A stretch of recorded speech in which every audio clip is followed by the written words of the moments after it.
আমাদের কোনো ধরনের হোমওয়ার্ক ছিল না যে আমরা টপ করব।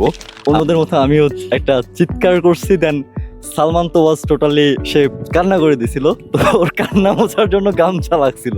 এটা আল্লাহ তাআলা আমাদেরকে দিয়েছেন, এই জন্য আল্লাহর প্রতি কৃতজ্ঞতা, এবং অবশ্যই এখানে আমাদের পরিশ্রম ছিল।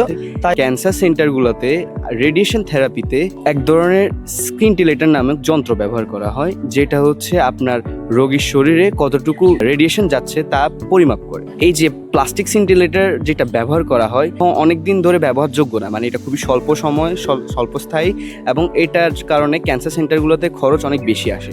তো আমরা হচ্ছে পলিসিলক্সেন নামক এক ধরনের পদার্থ সেন্টিলেটর হিসেবে ব্যবহার করার জন্য প্রস্তাব করি, যা ক্যান্সার সেন্টারগুলোর খরচ অনেকাংশে কমিয়ে আনবে বলে মনে করছি, কারণ এটা একই সাথে দীর্ঘমেয়াদী অনেক দিন ধরে ব্যবহার করা যায় এবং এটা অনেক বেশি রিলায়েবল। বসে বসে ভিডিও দেখছিলাম ইউটিউবের একজন ভাইয়ার, তো উনি ওনার ইসিএ সম্পর্কে বলতেছিল। ইসিএতে শুনলাম BL4 এর সম্পর্কে। তখন আমার ইসিএতে তেমন কিছু ছিল না, ইসিএ খালি ছিল। আমি BL4 এর সম্পর্কে ঘাটাঘাটি করি, তো আমি যা কিছু বের করি প্রথমত তাদের সাথে সবকিছু শেয়ার করি।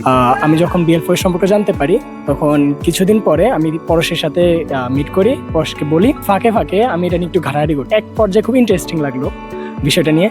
তারপর আমি দেখলাম যে এর জন্য কমপক্ষে আমাদের 5 জন টিম মেম্বার লাগে। তবে যদি বলা যায় যে কোন ব্যাপারে জোর দেওয়া হয়েছে বেশি, আমরা বলবো সেটা হচ্ছে টিম ওয়ার্ক। তো আমাদের এই রিসার্চ গ্যাপটা আমরা পেলাম, যেখানে দেখতে পেলাম যে আমাদের ইলেকট্রন বিমের সাথে আমাদের এই যে সিন্টিলেটর বা এই পলিসিলক্সেনের যে ম্যাটেরিয়ালের যে ইন্টারেকশন, সেটা প্রিভিয়াসলি কখনো কাজটা হয়নি। তো মেন্টরের ভূমিকাগুলো যদি বলি, প্রধান ভূমিকা ছিল ওনার হচ্ছে আমাদের যে ডেটা অ্যানালাইসিসটা একটা পার্ট আছে, ওই পার্টটা হচ্ছে মূলত আমরা যেহেতু কেউই কম্পিউটার সায়েন্সের স্টুডেন্ট না, ওইটা আমাদের বোঝাও অনেক কষ্টকর, এবং এটা আসলে এটা নিয়ে কাজ করা, কিভাবে কাজ করতে হয় এগুলো আমরা বুঝতাম না। ওই জন্য এই যে ডেটা অ্যানালাইসিস পার্টটা, ওইটাতে কিন্তু ভাইয়া সবচেয়ে বড় ভূমিকা রাখছে।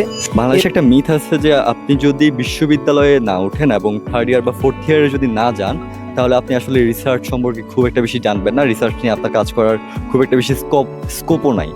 বাট সে জায়গায় এই স্টুডেন্টগুলো হচ্ছে সবই school internationally high school level বা বাংলাদেশে কলেজ বলতে পারি আমরা। বিজয়ী টিম হিসেবে আমরা যাচ্ছি জার্মানি এবং সুইজারল্যান্ডে। পোলারিস শব্দটার অর্থ মানে হচ্ছে শুকতারা, এখন ধ্রুবতারা, সরি।